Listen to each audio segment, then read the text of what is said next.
Good afternoon or good night, I don't know. uh, in this last workshop, we will try to know if your solution is good enough.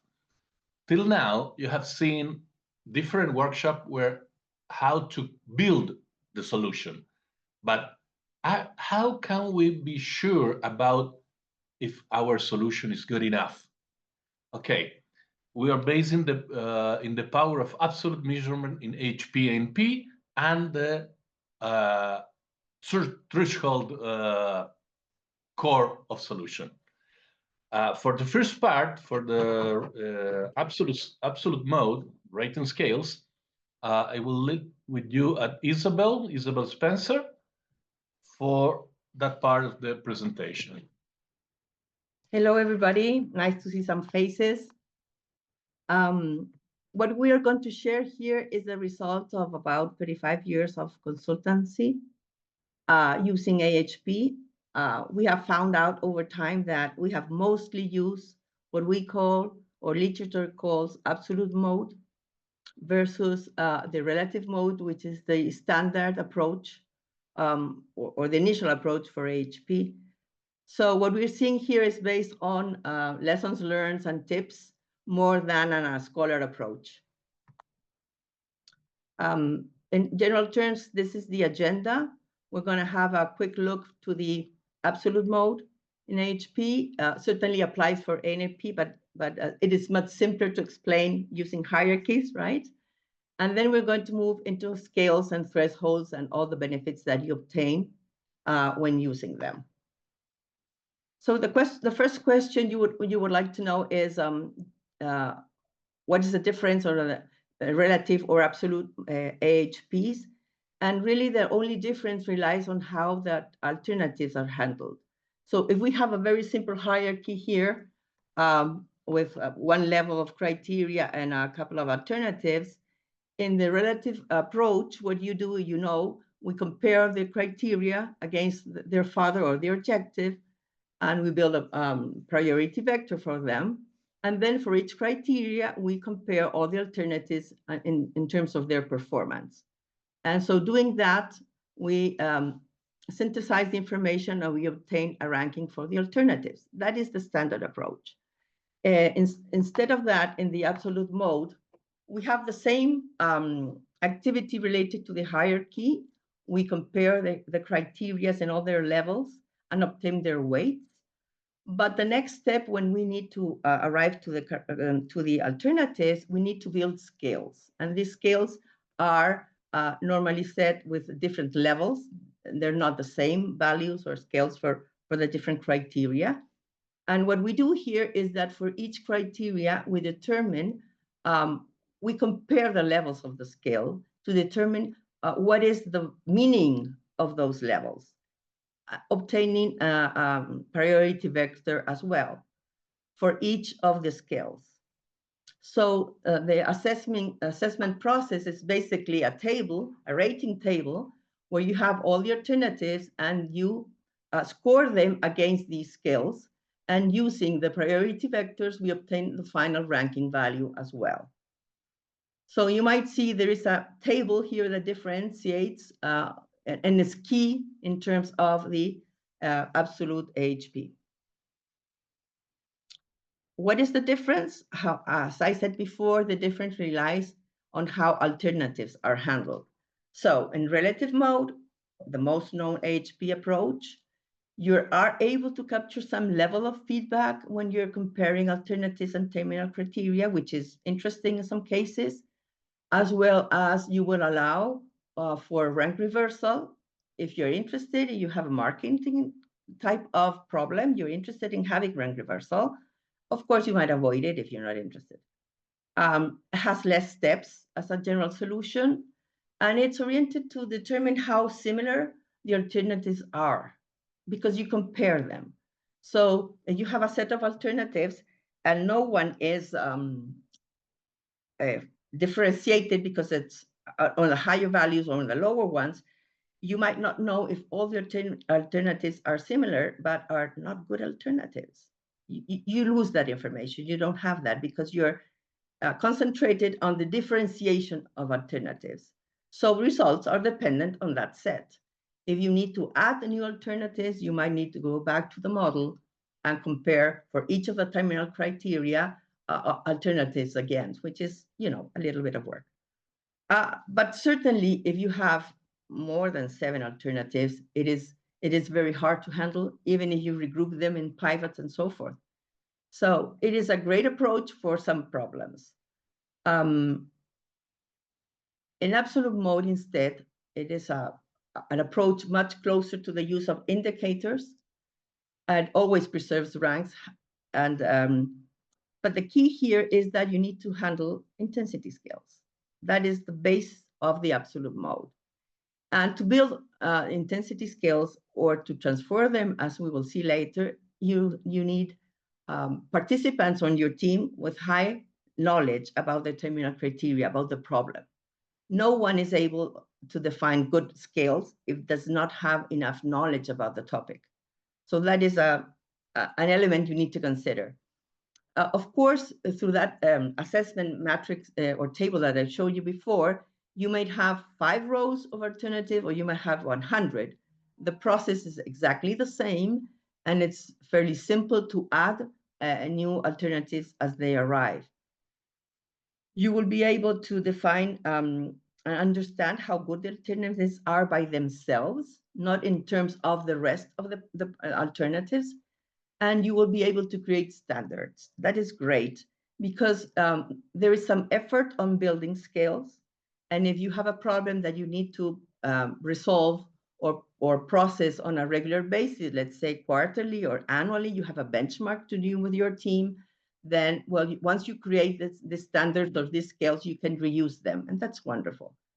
And you will find that it's, especially when you're introducing the process with participants who are not aware of AHP, have never heard of multi-criteria at all, you will find that using scales is very natural and it's very simple to follow.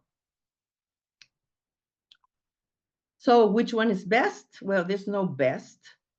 Some approaches are more appropriate for the problem that you're solving, and depending on feedback or a rank reversal, as I mentioned, of the number of alternatives. If you have a complete set of alternatives, you're not going to have changes over time. But especially if this is a one-shot type of decision, you might not want to involve the effort of building scales. So a relative measurement is great, and it's a great solution as a faster solution, especially in these situations.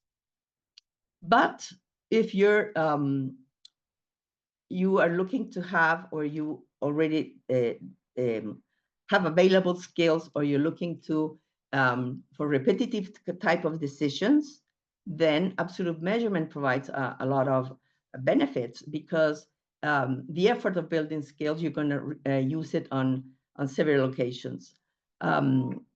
You might consider the number of alternatives. This is the solution if you have over 10 alternatives. And even if you don't have a complete set, you need to add them later. Or if you want to know how good the alternatives are.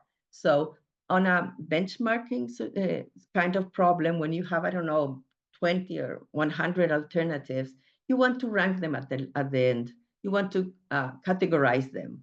You might say, these are the good ones, these are the middle ones, these are the great ones.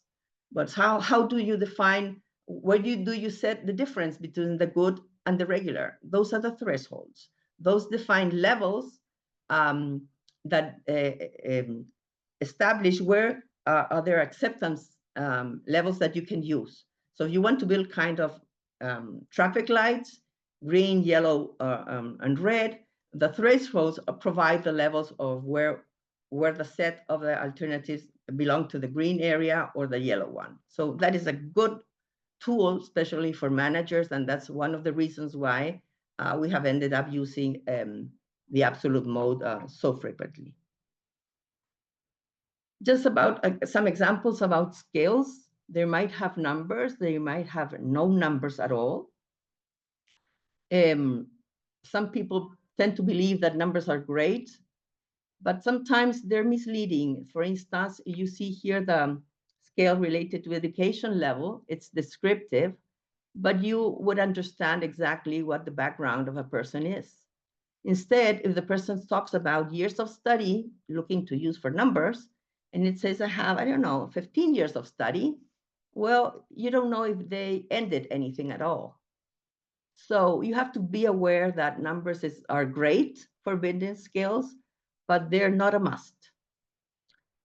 If you're talking for, sometimes you have numbers and you define them in ranges, like in probability, for range probability, like high, medium, low. And sometimes they say by the news, tomorrow we have a 92% of rain. Well, does that mean I need to take my umbrella with me? That's a question I want to answer. So having a number not necessarily means the best decision. I just don't want to carry my umbrella if it's not going to rain. So eventually there is a definition of what high means based on a range that's much more appropriate for certain indicators.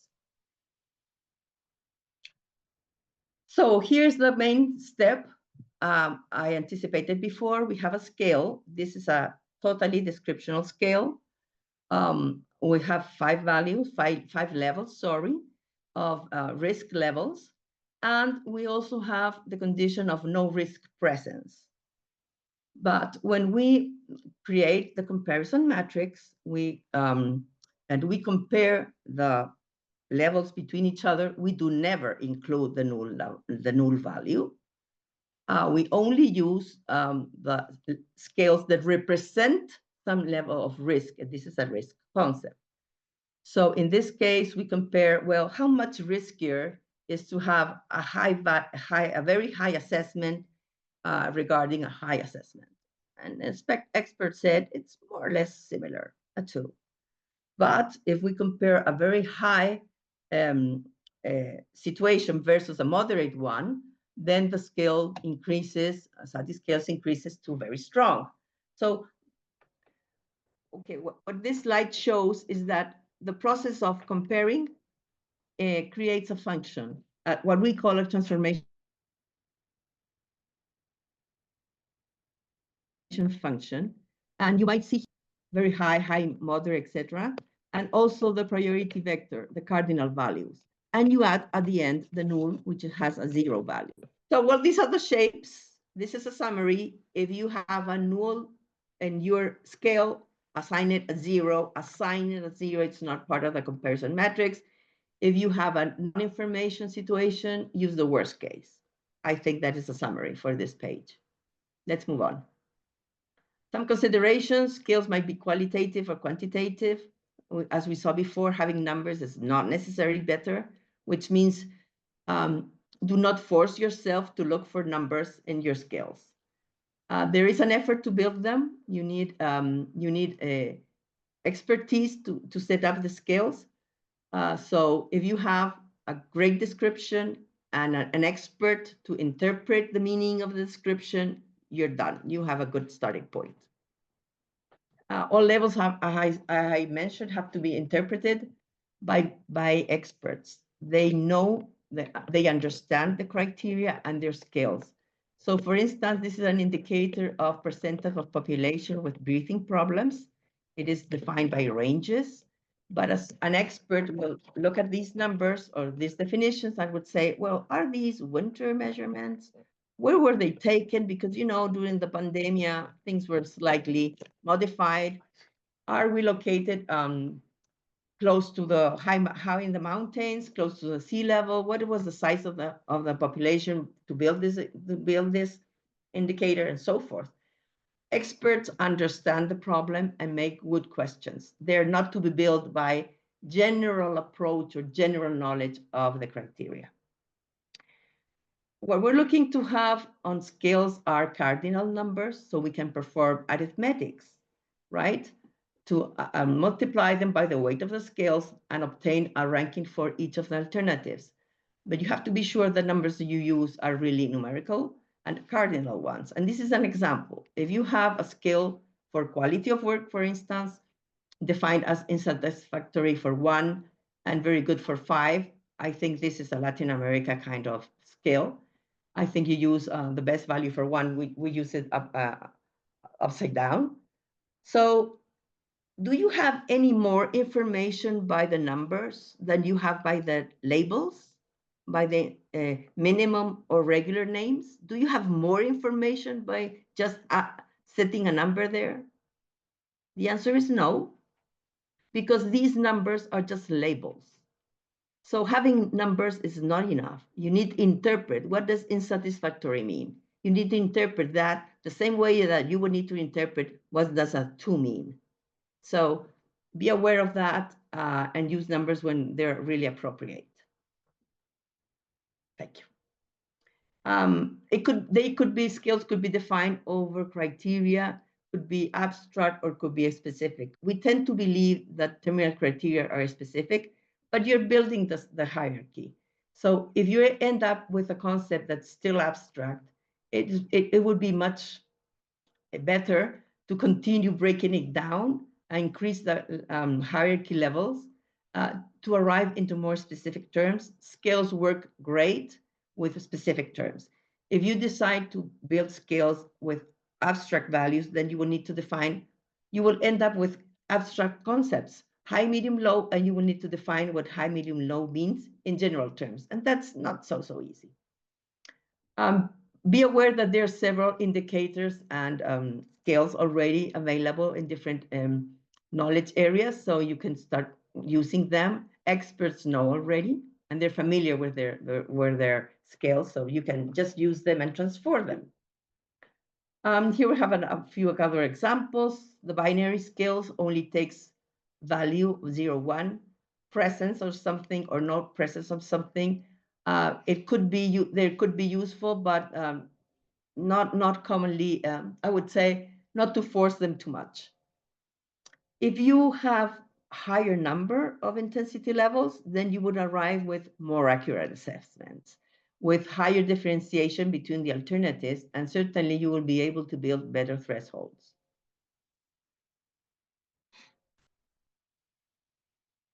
So finally, about scales, you need clear definitions.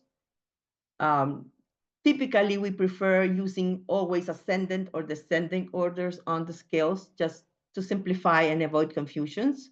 We minimize the use of these binary scales. And we know that higher number of levels would be better accuracy. So when the model is big and you have several terminal criteria, you could focus only or focus on those criteria that have the highest weights. And for those, you start looking for more levels of better tuned scales. That would pay off. You don't need to have a 7-level scale for all the criteria in the model, but eventually you would have more levels for those criteria that weight higher. And then, well, I have already mentioned about using the 0 and the worst case when you don't have enough information of alternatives, which happens. And just to reinforce that numbers are not necessarily the best option, you might say, I don't need to build a scale for cost or for price in my cost model because I have my alternatives here, I have my cars, and I have their values, their price, so I can use those numbers directly. It can certainly be done.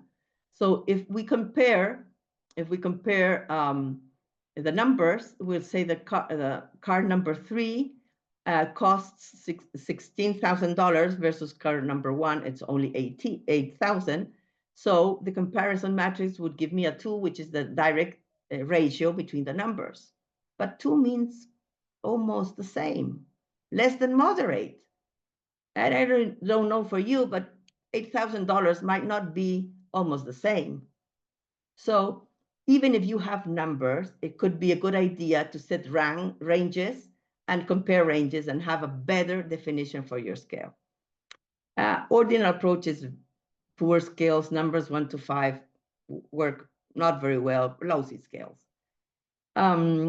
Try to avoid the temptation of using the same scale for all criteria. This is something everybody, I believe we have gone through that at one moment of our time. The idea here is you're investing on scales. Look for something that makes really sense to the criteria you're working with. Also, we have found people who mix SATI scale in the ratings approach, which is something that doesn't work at all. And as I mentioned before, null level does never go into the comparison matrix because you don't want to grant scores where somebody does not have the condition that you're looking for. Okay, those were the topics related to scales. Let's move into thresholds and hope we have better Any connection. question about scales before to change to thresholds? Any question? Okay, we divided in two parts the presentation because thresholds need scale knowledge. Okay, it's a necessary issue to have in mind. Well, as you can see, once all alternatives are assessed and ranking is built, questions about how to interpret the result arise naturally. What kind of questions? Is the best alternative good enough? I mean, you have your rating, okay, perfectly, but the first one is good enough? Is the risk too high or benefit too low to be acceptable? Is there a way to classify alternative based on the risk or benefits? What is the minimum benefit or maximum risk acceptability level? Which level I can say, well, that's tolerable? What about alternatives, global and local performance, compensation, I mean offsets? What happened with that kind of things? Also, can we efficiently improve alternative classification and performance? Well, all of these questions are strongly related with management. I mean, you need to make to be able to answer this question if you really want to do management or assist the manager. Okay, next one. Thank you, Liran. This is just to show that any kind of scale, nominal, ordinal, interval, have his own invariant and his own threshold. Okay. For example, or interval scale have the temperature threshold 38 degrees Celsius, the maximum acceptable temperature to entry into facility. In the time of COVID, that was strongly used, that kind of threshold for temperature. The main question is that each scale has its own kind of threshold. We're going to work with absolute ratio scale, okay? So the threshold example is the risk value, which have no dimension, it's dimensionless, and no zero required. Next one, please. Okay, how we can calculate the thresholds? Well, we have, first of all, we have local and global threshold. Local threshold represent the tipping point between two consecutive levels of the scale. That's why it's important to understand very well how you build the scale, how you handle the levels, how you transform ordinal to cardinal scales, because local threshold allow to classify the alternative in terms of each terminal criterion or indicator, if you want. For this kind of model, you have the left side of the slide, the formula that you can use, and for benefit kind of model, you have to use the right side of the slide. Here is where defining more granular intensity level pay off, because if you have a good scale, you will have a good local threshold. Good scales mean have a granular scale, a good granular scale. Okay, if anyone is interested to know how this formulae are obtained, well, you have to go to the paper did it by Enrique, Mu, and me, call it a rate of change and center of gravity approach to calculating composite indicator threshold. There is moving from an empirical to a theoretical perspective. The paper is in Mathematics 2024, and there is the HTTP address. Okay, anyone who wants can download the paper for free. Okay, this is an example of local threshold calculation. Can you go a little bit up, Liron? Thanks. This is the same matrix that showed before Isabel, the lahar stream. By the way, lahar is the lava, a lot of another kind of things. It's the most dangerous kind of lava. Okay. If you can see, when you ask to the expert, how many times is moderate to low, the experts say 4. But if you make the ratio of change for moderate and low, you got a value of 3 point something, which is less than 4. If it is less than 4, it means that the expert is willing to accept a little more risk.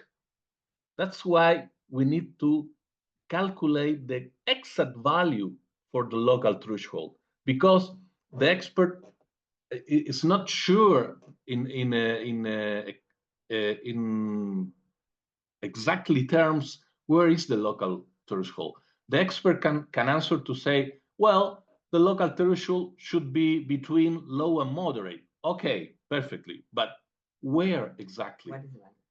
And so which is the value? So to obtain the value, you have to apply the formula over the formula we just saw, and the formula gives the value of 0.264.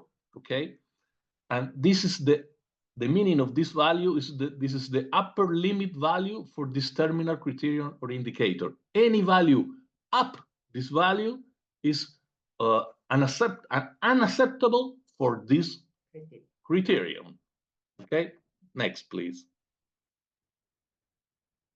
Okay, with Enrique, we found other ways in the literature, other ways to calculate the thresholds. But with the different ways that we have found are all wrongs, all bad ways. For instance, average the level moderate and low. Look what the result we got, 0.363. That's bigger than the tolerable level calculated in the risk model. And in the benefit model, it gives you below the minimum, the real minimum value. Hence, average is a bad proxy for both model, risk or cost or opportunity or benefit, whatever model you want. And then we have another one we have found is trisecting the data set. Look at that they did. They cut the ranking in 3/3. Okay, the first third they call it low, the second third moderate, the third third high. Based in what? Nothing. There is no explanation why they can't do that, and they suppose that the threshold are linear. That's very crazy.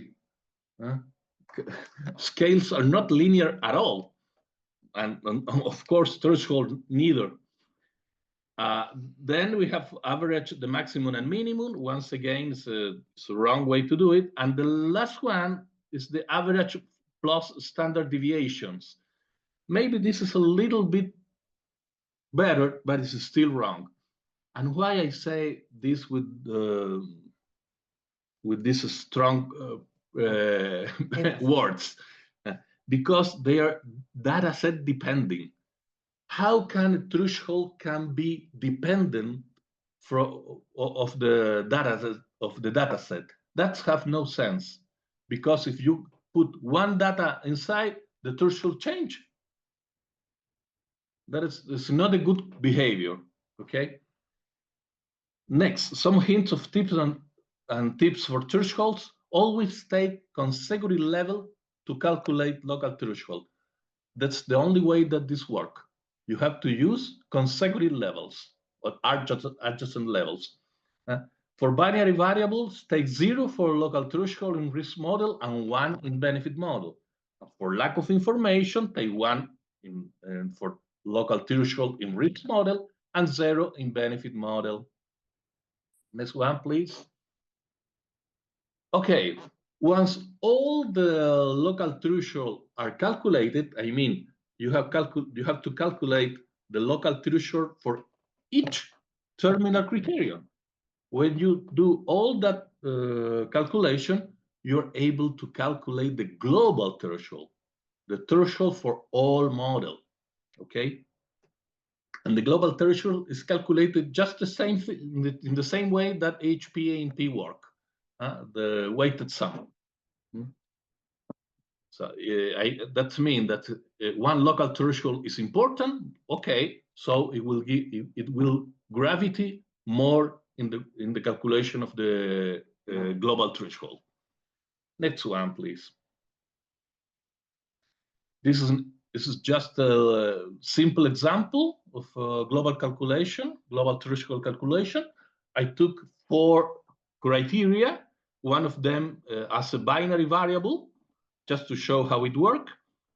First, you have to calculate the local threshold for each variable.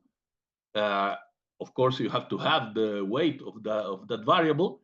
Then you multiply in the last column, you multiply the first 2 columns and add over all the column. And that is the value, the final value you obtain is the maximum tolerable risk, because this is a risk model, okay? And what is in the interpretation of this tolerable risk? Well, under disaster recovery management, you can say that if an alternative, a cell or geographic sectors, has a level risk above 24A, then the risk is excessive, I mean unacceptable, and the alternative should be subject to immediate action, and that is management, which is very important in disaster risk. Next, please. Okay, we are almost closing. The last part of the work always is how you could show the results. How will result look like? How is the better way to show your results? Okay, in this graphic we have plotted 15 alternatives. Okay, so we use absolute measurement for the rating mode, and look, we will be able to obtain the line that defines different zone, the high risk zone, moderate risk zone, and low risk zone. And if you can see, this is not 1/3, 2/3, and 3/3. Nothing to see with that, okay? Not even close. But in this way, we can see which alternatives belong to the high risk, which to moderate risk zone, and which to low risk zone. Okay, next. But also we can see, if you make a zoom, if you like it, we can see how behave an alternative. In this case, we take the alternative FC7, which is classified as moderate. But look, this alternative, compare it with the profile of high risk and the moderate risk profile, it shows something point that are very interesting to understand better. Please show me the next one, Lidon. Thank you. We have 4 points in this alternative, the FC7 alternative, that are above the high risk profile. So arises the question that are acceptable these 4 local threshold violation just because the global risk of alternative 7 is less than the global threshold? And then once again, is a management question. Okay, to answer that question, we have to use the index G, the compatibility index G, to determine the acceptability of possible compensations. If you use, I don't know if you are familiar with index G, but anyway, are books about that. If you measure G between the alternative and the moderate risk profile, I mean, we want to know how close is the blue line, the blue profile with the yellow profile. If they are close enough, maybe then the compensation are acceptable. Okay, if G is large enough, at least 85%, then the compensation might be acceptable.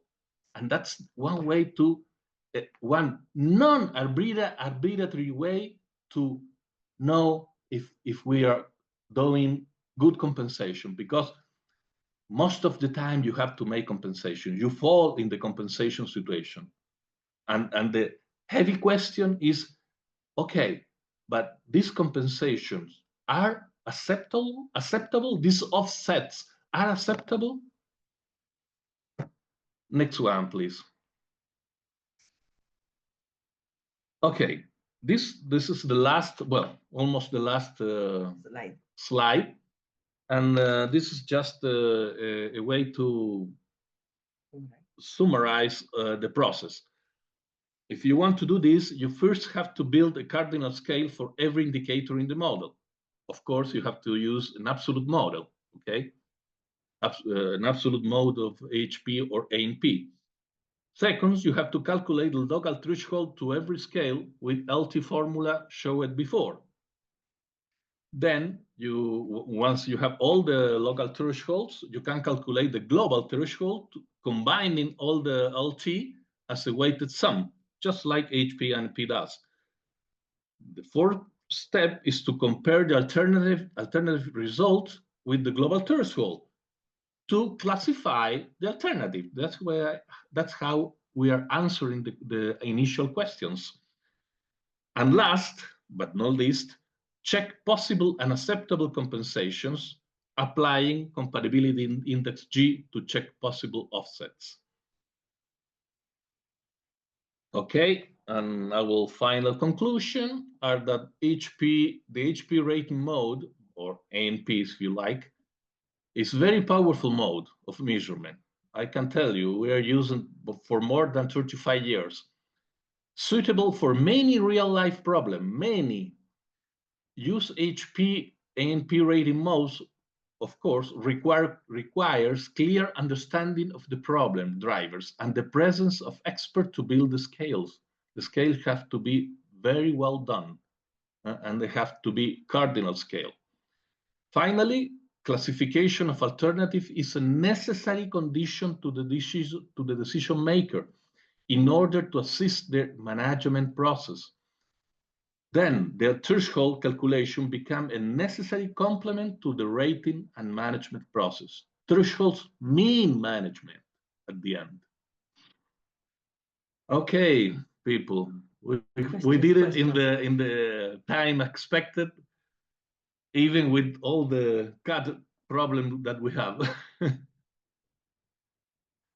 Okay, any questions?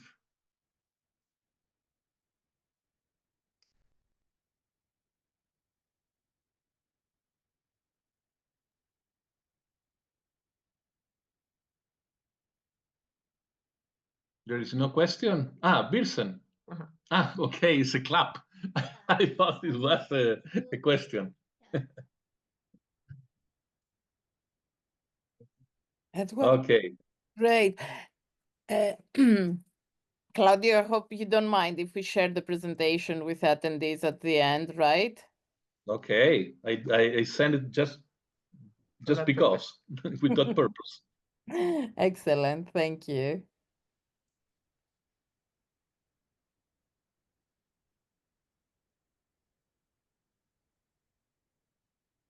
Thank you, Isabel. Birsen, we have some trouble hearing you. I say thank you for Isabel as well. Maybe, yeah, let me see my microphone. Yeah, we can thank you. High enough. Can you hear me now? A little bit. Oh, that is interesting. Thank you very much for telling me. Yeah, okay.